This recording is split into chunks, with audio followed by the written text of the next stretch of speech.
YS వివేక చనిపోయి దాదాపు 5 ఏళ్లు గడుస్తున్నా నేరస్తులకు శిక్ష పడలేదని ఆయన కూతురు డాక్టర్ వైఎస్ సునీత న్యాయ పోరాటం చేస్తున్నారు.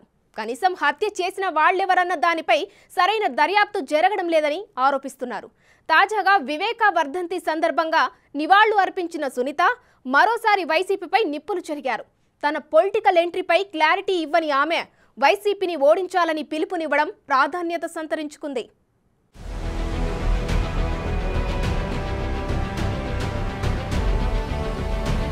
వైసీపీ పునాదులు రక్తంతో తడిసిపోయాయని, ప్రతి ఒక్కరూ వైసీపీ నుంచి బయటకు రావాలని, లేకపోతే ఆ పాపం చుట్టుకుంటుందని ఘాటైన వ్యాఖ్యలు చేశారు వైఎస్ వివేకానందరెడ్డి కుమార్తె డాక్టర్ వైఎస్ సునీతారెడ్డి. వైఎస్ వివేక 5వ వర్ధంతి సందర్భంగా నివాళులర్పించిన ఆమె ఉద్వేగంగా ప్రసంగించారు. వైసీపీ పునాదులు రక్తంతో తడిసి ఉన్నాయని, వివేకానందరెడ్డి కోడికత్తి శ్రీను రక్తంలో మునిగాయని విమర్శించారు. తమ అన్న పార్టీకి ఓటు వేయొద్దని, జగనన్న పార్టీని ఎన్నికల్లో గెలవనీయకూడదని పిలుపునిచ్చారు.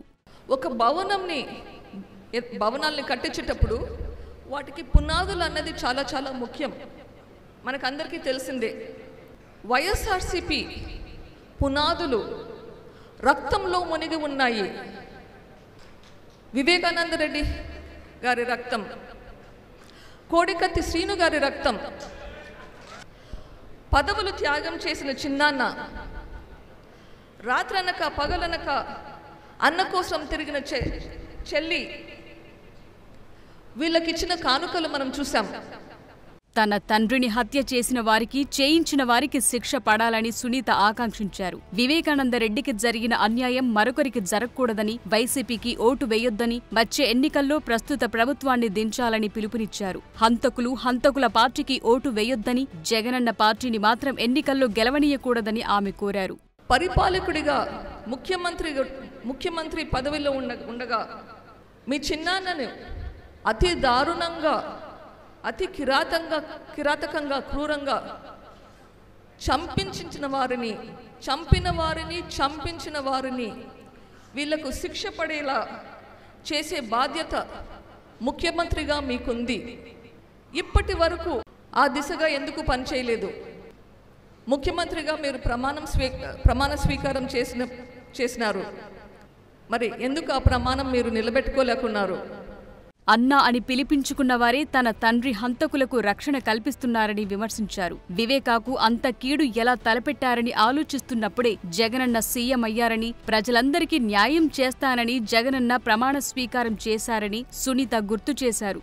జగనన్న ప్రమాణ స్వీకారం చూసి అంతా గర్వపడ్డామని తెలిపారు. జగనన్నను ఒక ప్రశ్న అడుగుతున్నారని, అంతఃకరణ శుద్ధిగా అంటే అర్థం తెలుసా అని నిలదీశారు. వివేకాను చంపించిన వారికి శిక్ష పడేలా ఎందుకు చేయలేదు? మీ ప్రమాణాన్ని ఎందుకు నిలబెట్టుకోలేదని ప్రశ్నించారు. జగన్ సీఎంగా ఉండి కేసును పక్కదారి పట్టిస్తున్నారని ఆరోపించారు.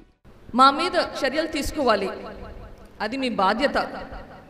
నేను కానీ, నా కుటుంబం కానీ ఇది చేసింటే మమ్మల్ని అరెస్ట్ ఎందుకు చేయలేదు? మీరు ముఖ్యమంత్రిగా ఈ గవర్నమెంట్ను నడిపిస్తున్నారు, ఇది సునీత కుటుంబం చేసిందని మీరు చెప్పడం ఎబ్బేటుగా లేదు?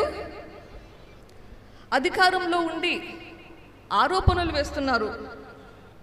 ఎవరికి కంప్లైంట్ చేస్తున్నారు? మీరు గవర్నమెంట్లో ఉన్నారు.